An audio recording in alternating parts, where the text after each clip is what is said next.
Rain poured down over the quiet streets of Willow Heights, a sleepy town nestled just outside of Boston. In a towering estate atop the hill, behind ornate iron gates and manicured hedges, sat a man in a wheelchair, staring out the rain-flecked windows with weary, hollow eyes.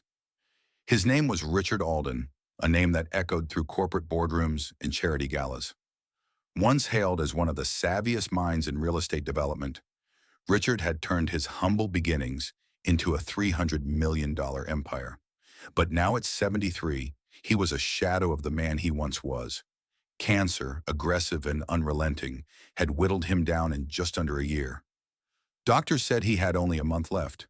His wife, Victoria, drifted past the doorway in a designer robe, speaking on the phone with her lawyer again. Richard heard snippets: stocks, inheritances, the private jet.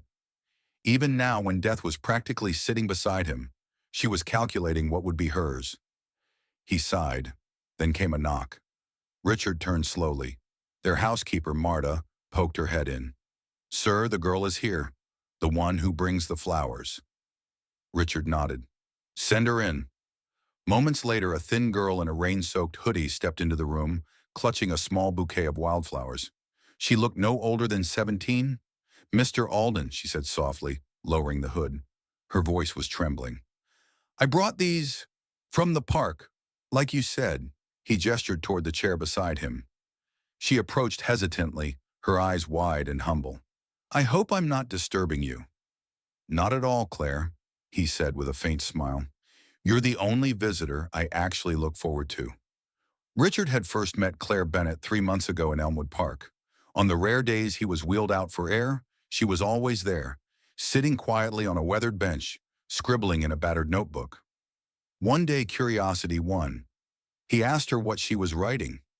"Stories," she replied shyly, "mostly about people who are forgotten." Over the next few visits, they spoke more. Claire lived in a group home for at-risk teens after her mother died and her father vanished. She worked odd jobs, dishwashing, cleaning, delivering groceries to afford night school. "You're bright," Richard had told her. "Smarter than most people I've worked with?" She'd laughed nervously. "Tell that to my algebra grades." Still, he saw something in her: resilience, kindness, a quiet dignity that reminded him of the boy he used to be, long before the luxury and power. Victoria Alden was beautiful, poised, and as icy as the marble floors she walked on. She had married Richard 20 years ago, after a whirlwind romance that many suspected had more to do with status than love. She rarely spent time with him now. In his study, Richard had begun rewriting his will. He had 3 lawyers, all sworn to secrecy. Victoria would get the condo in Manhattan, the cars, and a small trust fund. The majority of his wealth, though, $240 million, he was leaving to Claire Bennett.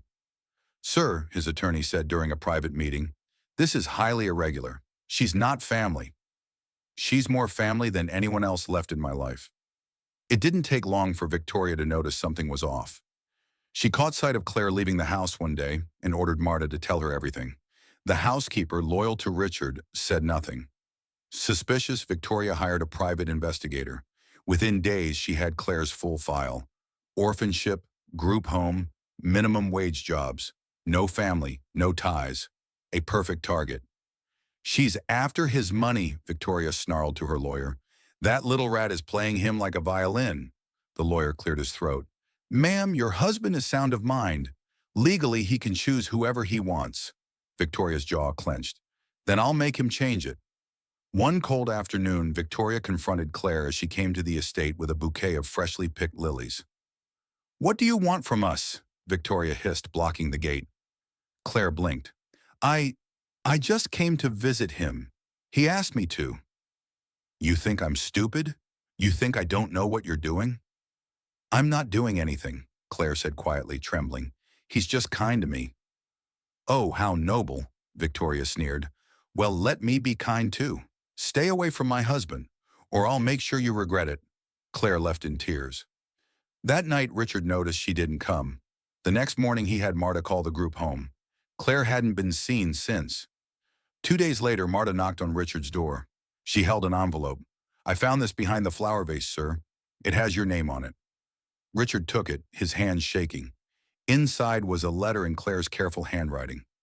Dear Mr. Alden, I'm sorry if I caused trouble. I didn't mean to get in the way. Your wife is right. I don't belong in your world. I'm just a girl from the streets. But I meant what I said. You're the kindest person I've ever met. I'm going back to work and trying to keep up with school. Thank you for believing in me. That alone has changed my life. Love, Claire. Despite his condition, Richard ordered his driver to take him to Elmwood Park. He sat in the cold, staring at the empty bench where Claire used to write. Find her, he told his lawyer. I don't care what it costs. Days passed. Then a lead came in. Claire had taken a janitorial job at a local diner. She slept in the storeroom, too ashamed to return to the group home. Richard had her brought to the estate. When she entered the room, pale and nervous, he smiled through the pain. Don't ever disappear on me again. Claire wept and hugged him. I'm not letting anyone scare you away again, he whispered. Richard's health rapidly declined. Hospice was called in. His days became shorter, the pain worse, but he smiled every time Claire walked in. On his final day, he called his lawyers and had Claire sit beside him. Do you know why I chose you, Claire? She shook her head, eyes filled with tears. Because you reminded me of me, when I had nothing.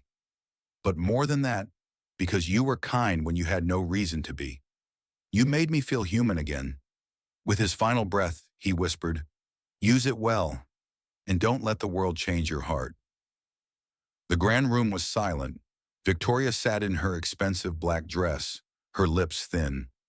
Claire, dressed in modest clothes, sat in the back, unnoticed by most. The lawyer cleared his throat. To my wife, Victoria, I leave the summer condo, the contents of our art collection, and a trust totaling $1 million. Victoria sat up. The lawyer continued. To Claire Bennett, I leave my home, my remaining fortune, and control over the Alden Charitable Trust. Gas filled the room. Victoria stood livid. This is a joke, a sick, twisted joke. It's been verified and recorded, the lawyer replied. Mr. Alden's wishes are final. Claire couldn't believe it. She felt dizzy. Claire didn't run off with the money. Instead, she used it to establish the Alden Center for Youth, a nonprofit organization that provided scholarships, housing, and mentorship for orphans and low-income students. She never moved out of the estate. Instead, she opened part of it to host workshops, writing programs, and summer camps. She hired Marta as the full-time manager and created jobs for the people in Willow Heights. As for Victoria, she tried to sue, but lost. Eventually, she sold the condo and vanished from the public eye. Years later, a new bench was installed at Elmwood Park. A bronze plaque read, "To the girl who reminded a dying man what it meant to live." Richard Alden. Every year, Claire visits that bench on his birthday, laying down wildflowers and reading aloud from her old notebook. She never forgot what he gave her.